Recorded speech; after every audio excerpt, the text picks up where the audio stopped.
if they come in with expectations, we'll probably subvert those expectations. What would be that one thing that you'd say directly to someone that you're personally most excited about for Modern Warfare 3? For me, it's probably the level of choice that you have in a campaign now. Call of Duty, it brings us together, right? Where we're all in our living room with our headsets on, we're playing with each other. And so to be able to play these games and to have these experiences that we love, these very cinematic experiences, but now I get to have a lot of choice in how I play it. And I still get the same story, but I'm choosing that, right? I'm choosing how to do that.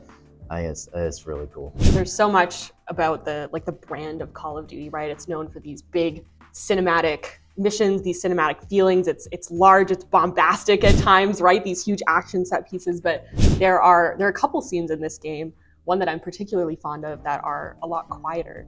And I love those scenes, especially when I spoke about it today, actually, in the presentation with Farah and her friend, her fellow soldier, Dina.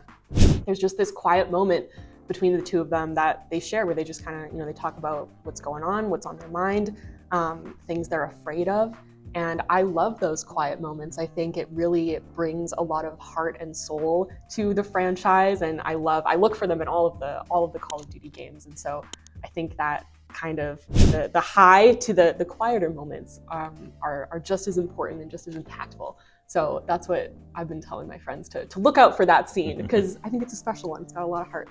The elephant in the room for me when obviously Makarov was announced. Didn't he die in Modern Warfare 2? I'm pretty sure Price did as well. He sure did. Yeah. He sure did die. Is this set in a different universe? Has he come back to life? What's the story? Ooh, that's interesting. Interesting zombies crossover. Yeah. No, he has not. Yeah, it's so in 2019 we rebooted the Modern Warfare game, right? And so the universe, and so it's all there's definitely some returning names, right, that you're familiar with. So the name Makarov, Price, Soap, Ghost, Shepard, those are names you're familiar with.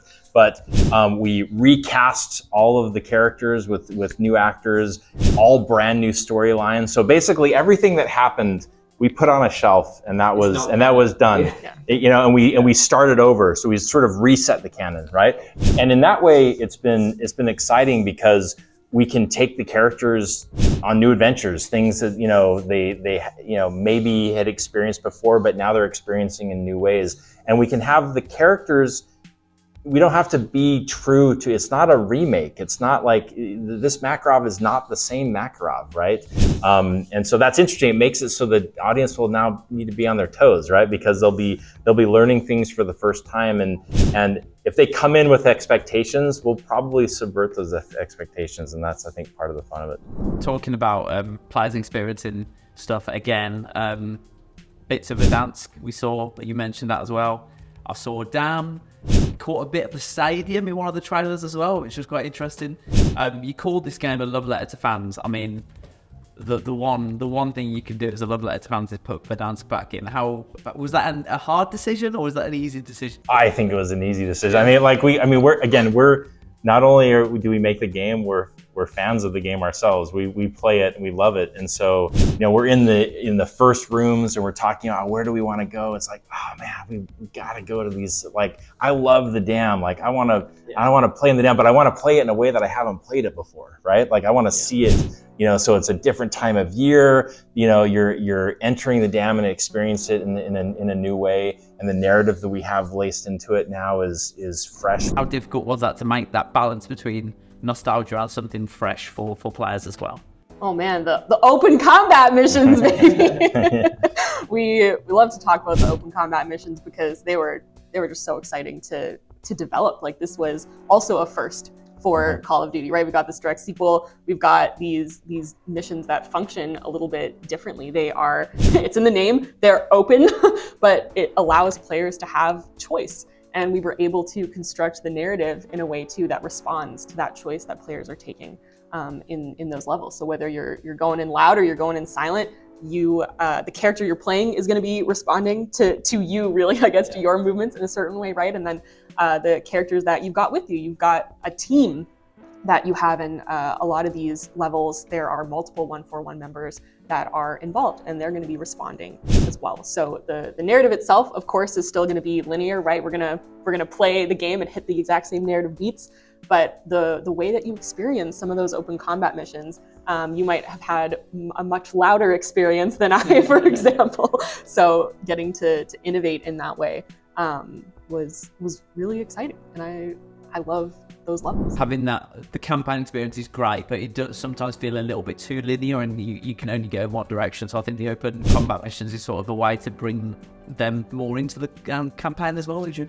Yeah, it's cool. One thing, as we were making the game and we're getting the controllers into the hands of like other developers on the team. I remember being in a conference room and we're playing one of the missions, and it was really cool to watch like what was happening. I was just sitting back, I was like, oh my gosh, like it was really cool because there would be members of the team who would be playing it, and somebody else would say, no, give me the controller, I can do that better. And they would grab it and they would restart the mission and they would play it, and then there would be the next guy be like, I got this. I'm gonna speed run this, right? And I'm like, dude, I don't think you should. You're gonna die. And he's like, no, I got this. And you see all these different. It was just exciting, like the energy in the room of all these developers. And these are like hardened COD developers, right? Who are just like they're like kids, on Christmas, like watching. They're just excited to be playing and trying to play the level in different ways, and then trying to one up each other. And it just created sort of that living room. When I was like in college and playing Call of Duty with my friends, it sort of started recreating that experience, which was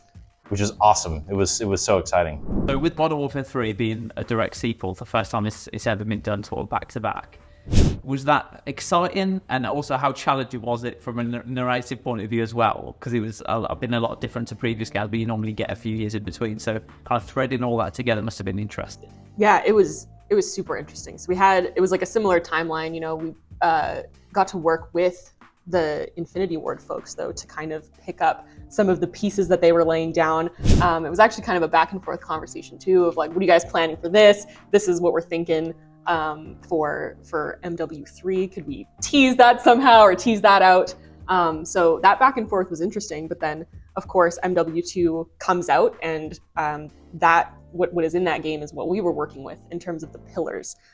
So we had an idea of the cards that were laid on the table and that we would be turning over, like General Shepard, Makarov. We knew that those things were going to be coming back.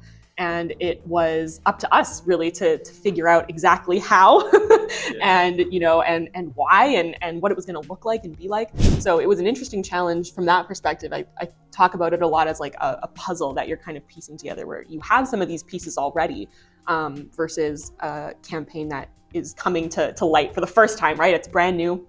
This one, you have an idea of what it's going to look like.